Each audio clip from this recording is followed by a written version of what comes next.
Wall Street Journal editorial page deputy editor Dan Henninger. Would this story be different if Kanye West was visiting Barack Obama or Hillary Clinton in the White House? That's the beginning and the end of it. There's no question, Liz. This is happening to Kanye West because he visited Donald Trump and he supports Donald Trump. No, it's no different than if you are an appeals court judge being nominated to the Supreme Court by Donald Trump.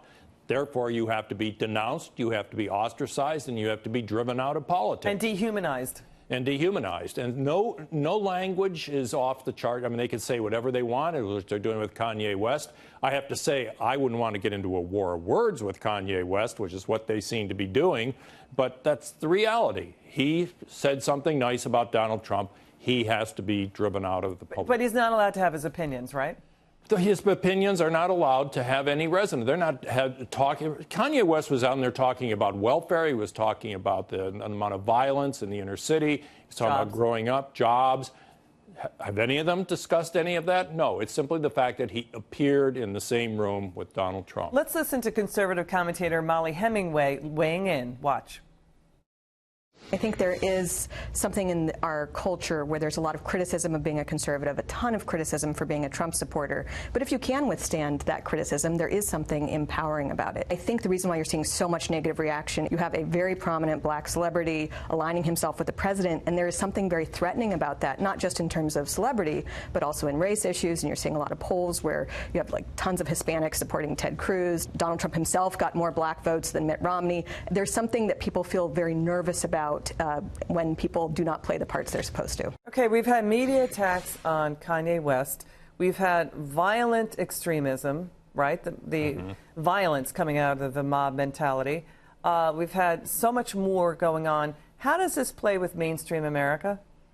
I don't think it plays very well, to tell you the truth. I mean, I was struck by the one person we haven't talked about who's gotten no attention, who was sitting in that scene with Kanye West and Donald Trump, was Jim Brown. Jim Brown, I watched growing up in Cleveland, the greatest probably NFL running back in the history of the game, sat there with dignity and silence, but he was there because by and large he shares a lot of Kanye West concerns, all right?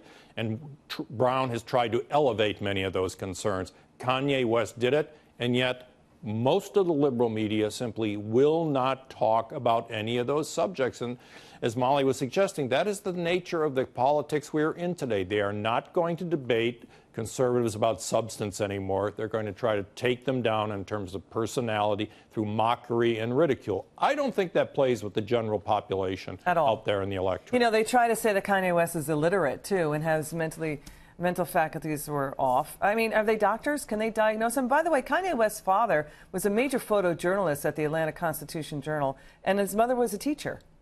Yeah, I mean, Kanye West is a rapper. He has a gift for words. He can, he has a stream of consciousness. That is the way he talks. And the spectacle of them, like CNN saying it was a minstrel show or that he's mentally ill, is, to me, something is beyond the pale. But obviously, even people on cable show programs like that feel they can say anything about conservatives and get away with it. It's really mean-spirited, and it's dehumanizing to Kanye West. Great to see you, Dan. Thank you so much for coming in.